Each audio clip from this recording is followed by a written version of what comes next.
व्यवस्थित प्रत्येक पिशवीत बनवून घेऊन रथात जाऊन ठेवायचं मोठ्या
सर्व महायुतीचे पदाधिकारी, मित्रपक्षाचे पदाधिकारी, ऐतिहासिक राजधानी सातारा नगरीमध्ये आपण सर्वजण मोठ्या संख्येने उपस्थित आहोत.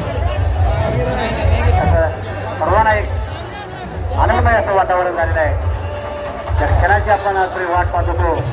लोकशाही पद्धतीनं आपल्या लोकशाहीवरती राज्य करणारे लोकशाहीतील राजे, आपल्या सर्वांचे आवडते राजे श्रीमान छत्रपती उदयनराजे भोसले महाराज साहेब यांना दिल्लीच्या तख्तावरती मोठ्या मताधिक्याने आपल्याला पाठवायचं आहे. आणि हा सर्वांसाठी आपण सर्वजण मोठ्या संख्येने या ठिकाणी उपस्थित आहोत. सर्व माता भगिनी, सर्व युवक, सर्व वडीलधारी, मार्गदर्शक हे सुद्धा या ठिकाणी मोठ्या संख्येनं प्रचंड होण्याचं या ठिकाणी राहत असताना सुद्धा प्रचंड जनसमुदाय ऐतिहासिक राजधानी सातारा नगरी 40 डिग्री तापमान असताना भर उन्हामध्ये रस्त्यावर खाली म्हणजे सूर्य आग ओकत असताना रस्त्याचं डांबर वितळत असताना हजारो लोक रस्त्यावर उतरले महायुतीच्या उमेदवाराचा प्रचार करायला. मी काल स्वतः रामटेकमध्ये होतो. मी तिथली परिस्थिती पाहिली, मी बुलढाण्यातली परिस्थिती पाहिली, मी यवतमाळमधली, मी चंद्रपूरमधली परिस्थिती पाहिली, हिंगोलीमधली परिस्थिती पाहिली. सगळे जे विदर्भातले 10चे 10 मतदारसंघ एवढा कडक उन्हाळा असून देखील लोकांनी ठरवलंय की महायुतीला आणि नरेंद्र मोदीजींना प्रधानमंत्री बनवण्याचा निर्धार आणि संकल्प केलेला आहे. महाराष्ट्रामध्ये काही सर्वेज येत आहेत त्याच्यामध्ये महायुतीला जे मागच्या वेळेस यश मिळालं होतं ते यश आता दिसत नाही. कारण ते मागच्या वेळेस पण त्यांनी तसाच सर्वे दिला होता आणि त्यानंतर प्रत्यक्ष काय झालं ते तुम्हाला माहिती. मागच्या वेळेस पण त्याच सर्वेच्या लोकांनी अंदाज वर्तवला होता आणि प्रत्यक्षात जागा किती आल्या? 42 जागा आपल्या, मला वाटतं 43 जागा महायुतीच्या आल्या. हा इतिहास आहे, हा जुना नवीन इतिहास आहे. साहेब, आपण एक चांगलं धोरण चांगल्या पद्धतीने प्रचार करता, परंतु जे आरोप प्रत्यारोप होते ते सामान्य लोकांना असे आवडत नाहीयेत. आरोप प्रत्यारोप कोण करताय? ज्यांच्याकडे काय कामधंदा नाहीये. महाविकास आघाडीच्या लोकांकडे काय आरोप करण्याशिवाय त्यांच्याकडे काय उरलंय का? आम्ही काम करतोय. महायुतीच्या सरकारने गेल्या 2 वर्षामध्ये केलेली कामं लोकांसमोर आहेत. शेतकरी आहे, कष्टकरी, कामगार, महिला भगिनी, तरुण वर्ग, ज्येष्ठ सगळ्यांसाठी आम्ही योजना सुरू केल्या. गेल्या अनेक वर्षामध्ये जेवढी कामं झाली नाही ती 2 वर्षामध्ये महायुती सरकारने केलीत आणि जे 50-60 वर्षामध्ये जे काँग्रेसला जमलं नाही ते 10 वर्षामध्ये मोदी सरकारने करून दाखवलेलं आहे. आणि म्हणून मोदी गॅरंटी जी आपण म्हणतो ती लोक आश्वासन देतात, पाळत नाही, मग नंतर म्हणतात बिग मिस्टेक. मोदीजींनी असं कधी म्हटलंय? मोदीजींनी आज आपण पाहतोय की पुढचे 5 वर्ष 80 कोटी लोकांना मोफत धान्य देण्याचा ऐतिहासिक निर्णय घेतला आहे.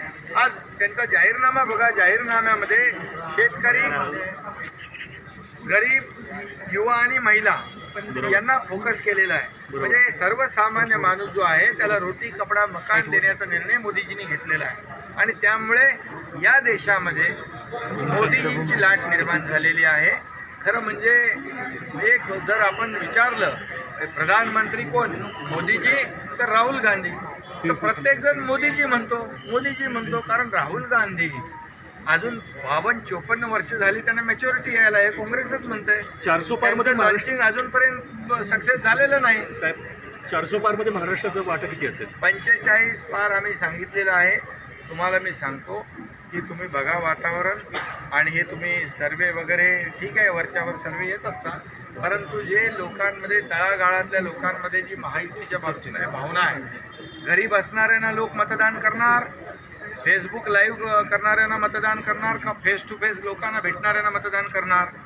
आमचं सरकार फील्डवर काम करणार आहे, लोकांशी संवाद साधणार आहे, शेतकऱ्यांच्या बांध्यावर जाणार आहे, शेतकऱ्यांच्या पाठीशी उभं राहणार आहे.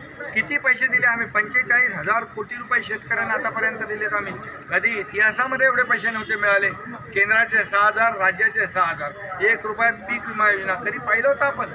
त्यामुळे याची पोचपावती आम्हाला येणाऱ्या लोकसभेच्या निवडणुकीमध्ये जनता दिल्याशिवाय राहणार. सातारा लोकसभा मतदारसंघामध्ये शरद पवार यांनी मोठ्या प्रमाणात ताकद लावलेली आहे. मग ते शक्ती प्रदर्शन असेल किंवा येणाऱ्या मिटिंग असतील, अरे त्यांना निवडणूक आहे, ज्याचा त्याचा अधिकार आहे.